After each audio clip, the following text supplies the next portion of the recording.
Muchas gracias por la invitación y por esa amable presentación.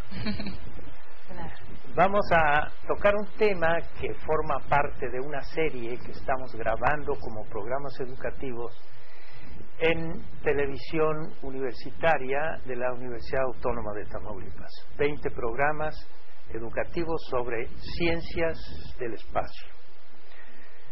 En mi calidad de médico, claro, cada uno de estos temas pues tiene un enfoque predominante sobre el aspecto de la salud, de la seguridad de los viajeros espaciales.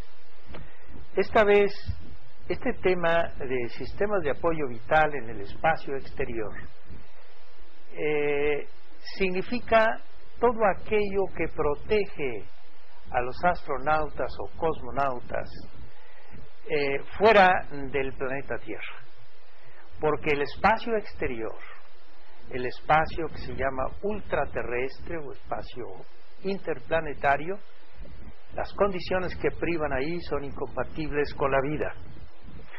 ¿Por qué? Pues porque no hay atmósfera, no hay oxígeno, no hay presión barométrica, no hay control de la temperatura, no hay protección contra la radiación cósmica, esa protección que nos da la atmósfera y el campo magnético terrestre. No hay protección tampoco contra el impacto de micrometeoros, que son partículas que viajan en el espacio cósmico en diferentes direcciones y a velocidades muy altas, y que expuesto un ser humano al espacio exterior sin la protección de una nave, sin la protección de un traje espacial o de una estación espacial internacional, pues perdería el conocimiento en 15 segundos por ausencia de oxígeno y se convertiría prácticamente en un globo,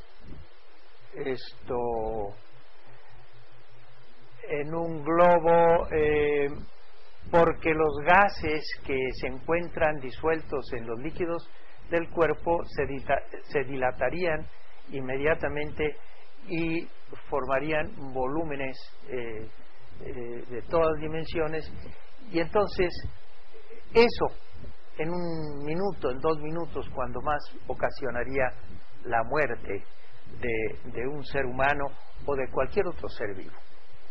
Pues bien, por eso esta vez nos vamos a detener a hacer un recuento de cómo fueron los sistemas de apoyo vital en los programas espaciales desde que se inició esta era del espacio en 1957. Pues son diferentes las naves, los trajes y las estaciones espaciales de un país a otro. Por ejemplo, los rusos o la Unión Soviética de entonces usó un tipo de nave que era diferente a las que usaron los norteamericanos. Empecemos a ver las que usaron los norteamericanos. Por ejemplo, en el proyecto Mercurio, la parte superior de esta figura es una especie de equipo de salvamento. La nave es exactamente la que está hacia abajo, de una configuración cónica.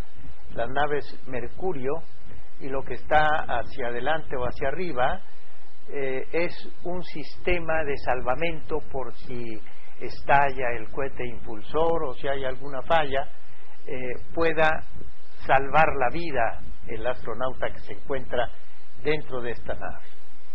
¿Cuáles eran las características? Bueno, pues eran naves de este aspecto cónico, muy pequeñas, a donde solo cabía un ser humano, con un solo asiento y con una serie de mecanismos para controlar la atmósfera interior. La atmósfera interior de estas naves era de oxígeno 100%. la atmósfera normal al nivel del mar en la Tierra es de 80% de nitrógeno y 20% de oxígeno. Pero en estas naves era solamente oxígeno, pero claro, a una presión mucho menor, 250 o algo menos milímetros de mercurio. Entonces era una tercera parte o una cuarta parte de la atmósfera normal que tenemos a nivel del mar en la Tierra. Viene otro tipo de nave ya con capacidad para 2 astronautas, que son las Géminis, ya un poco más grandes, desde luego, para alojar 2 tripulantes, quizás más perfeccionada en algunos aspectos, sobre todo el control de la presión, de la temperatura, de los gases contaminantes, mejores comunicaciones, etcétera. Pero la atmósfera interior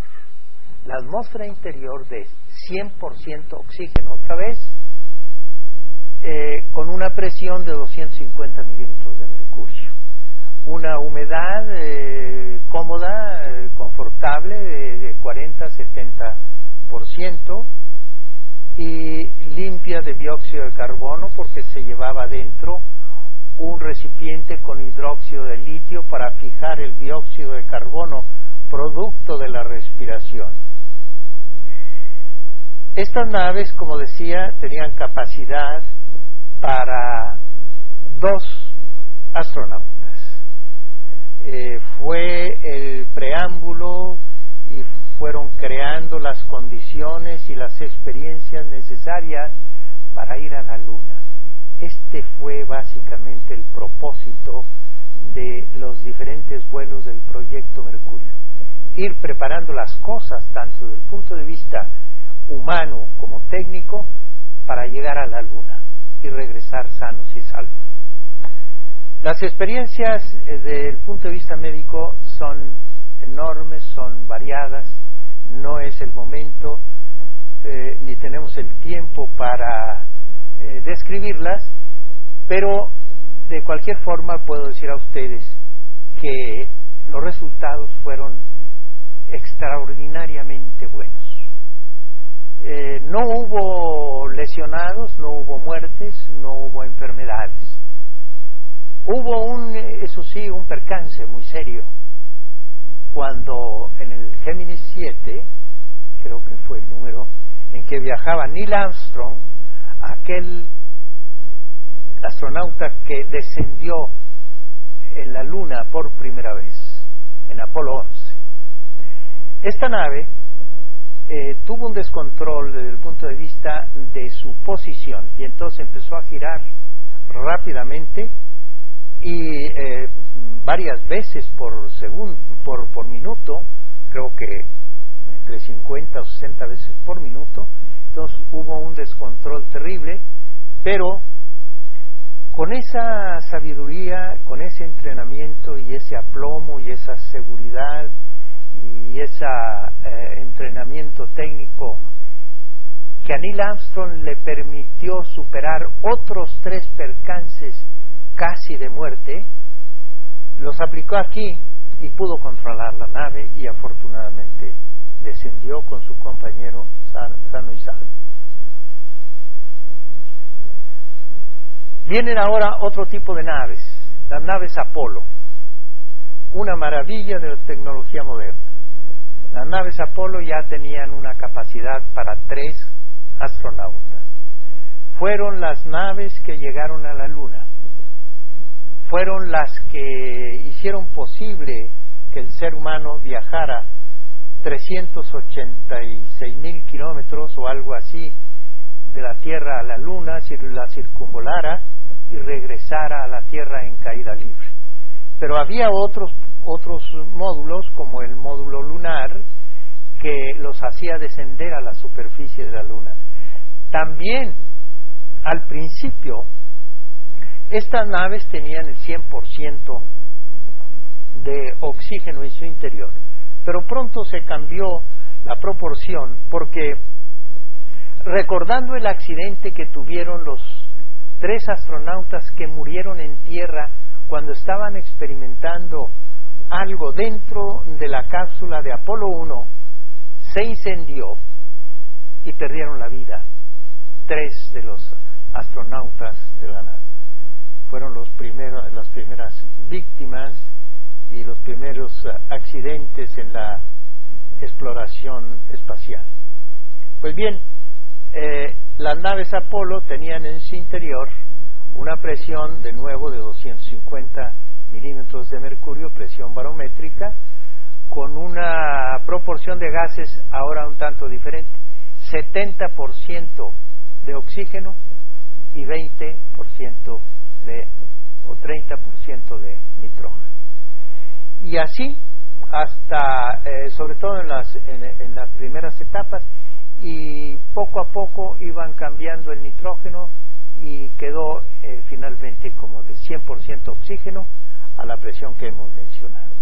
Ahora, ¿qué características comunes tenían todas estas naves de la NASA?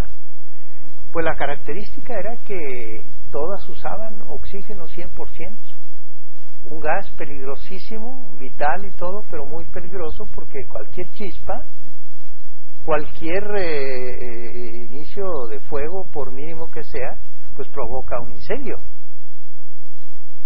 Y además, usado en forma crónica, el oxígeno respirado en esa forma al 100%, pues daña también las vías respiratorias. Pues esas fueron las características. ¿Por qué no se pusieron o por qué no se puso una atmósfera completa?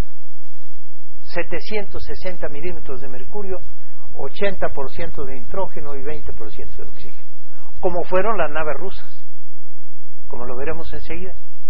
Pues no fue así porque los técnicos de la NASA estimaron que la presión diferencial entre la que existe dentro de la nave y la presión cero que existe fuera de la nave en el espacio profundo da una presión diferencial, decía, menor, y por lo tanto la seguridad de la estructura de las naves es mayor.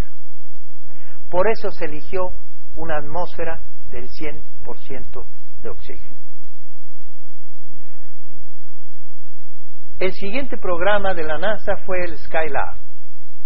Este no fue otra cosa que el módulo de servicio que se utilizó para ir a la Luna. Lo adoptaron como un laboratorio y allí incursionaron 9 astronautas. Fueron 3 misiones tripuladas. Entonces, a principios de la década de los 70, el laboratorio espacial Skylab se equipó para realizar una serie de investigaciones muy interesantes que fueron posteriores al viaje a la Luna, pero que han servido de cualquier manera para la siguiente investigación espacial. Aquí había más espacio, aquí había un poco más de presión, algo más de nitrógeno, en fin, la seguridad era considerablemente mayor, pero estas misiones Skylab 2, 3 y 4 fueron dedicadas casi exclusivamente a la investigación médica, casi exclusivamente a la investigación.